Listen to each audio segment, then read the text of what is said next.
Women Who Run with the Wolves by Clarissa Pinkola Estés, Introduction Part 2.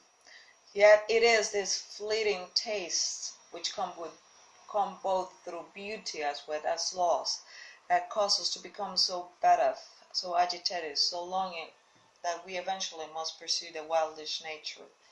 Then we leap into the forest or into the desert or into the snow or run hard. Our eyes scanning the ground, our earring sharply tuned, searching under, searching over, searching for a clue, a remnant, a sign of that she still lives, that we have not lost our chance. And we pick up her trail. It is typical of women to ride hard, to catch up, to clear up the dust, clear up the relationship, clear out one's mind, turn to a new page, insist on a break the rules, stop the war, for we are not going on without her any longer. Once women have lost and then found her again, they will content to keep her for good. Once they have regained her, they will fight and fight hard to keep her, for with her their creative life blossom, the relationships gain meaning and depth and health. Their cycles of sexuality, creativity, work and play are reestablished. They are no longer marks for the predations of others.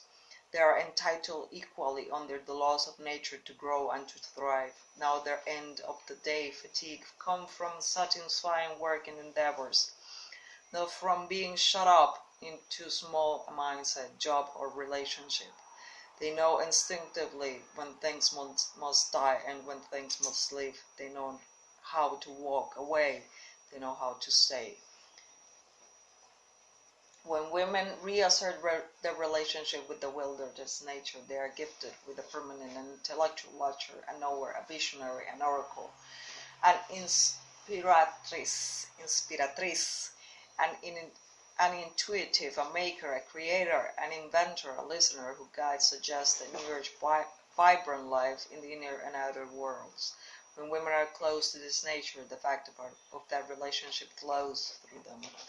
These wild teachers, wild mother, wild mentors oppose their inner and outer lives no matter what.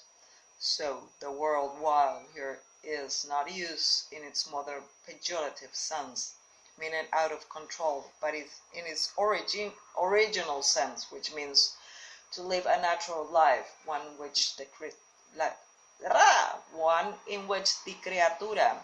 creature has innate integrity and healthy boundaries. These words, wild and woman, cause women to remember who they are and what they are about. They create a metaphor to describe the force which founds all bonds of females. They personify a force that women cannot live without.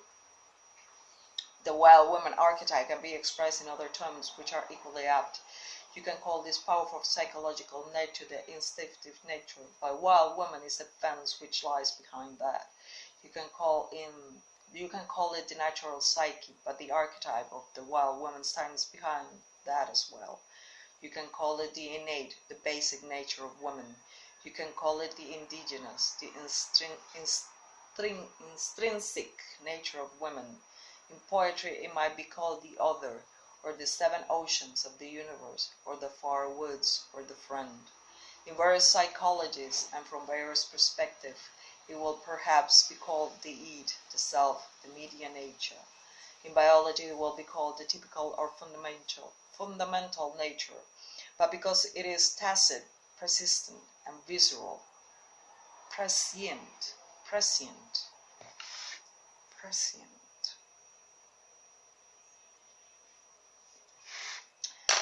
Among cantadoras, it is called the wise or knowing nature.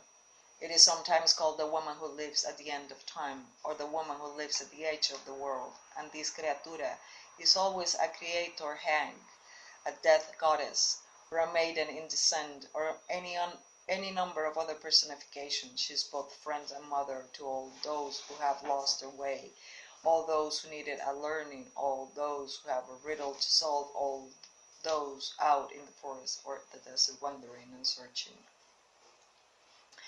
In actuality, in that psychoid unconscious and ineffable layer of psyche from which this phenomenon emanates, while woman has no name, for she is so vast. But since this force engenders every important facet of womanliness, here on earth she is named many names, not only in order to peer into the myriad aspects of her nature, but also to hold on to her, because in the beginning of retrieving our relationship with her, she can turn to smoke in an instant. By naming her, we create for her a territory of thought and feeling within us. Then she will come, and if valued, she will stay. So in Spanish, I call her Rio Bajo Rio, the river beneath the river, la mujer grande, the great woman, luz del abismo, the light from the abyss, la loba, the wolf woman, or la huesera,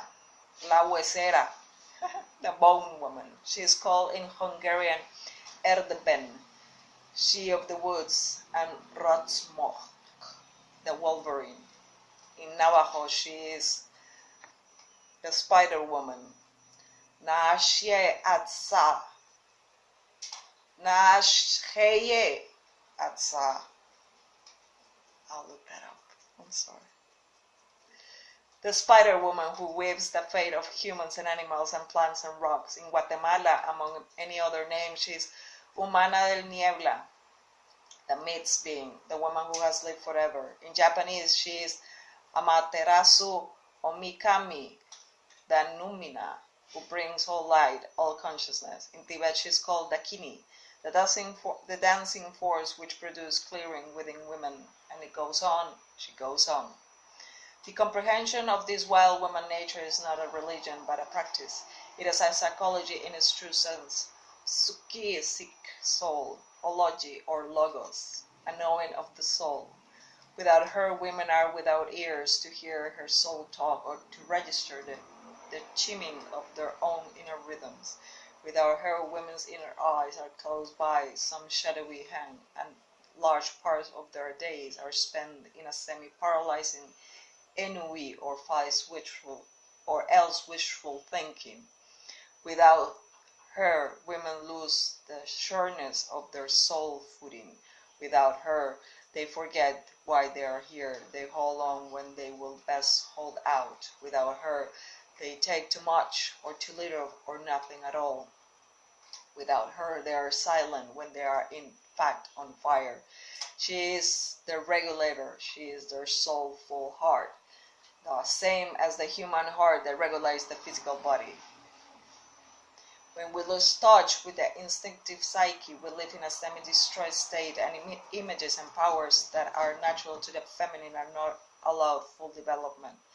When a woman is cut away from her basic source, she is sanitized, and her instinct and natural life cycles are lost, subsumed by the culture or by the intellect or the ego, one's own or those belonging to others.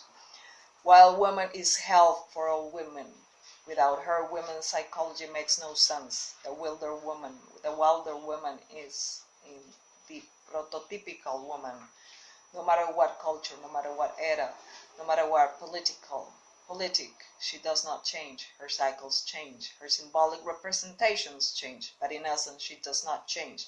She is what she is, and she is whole.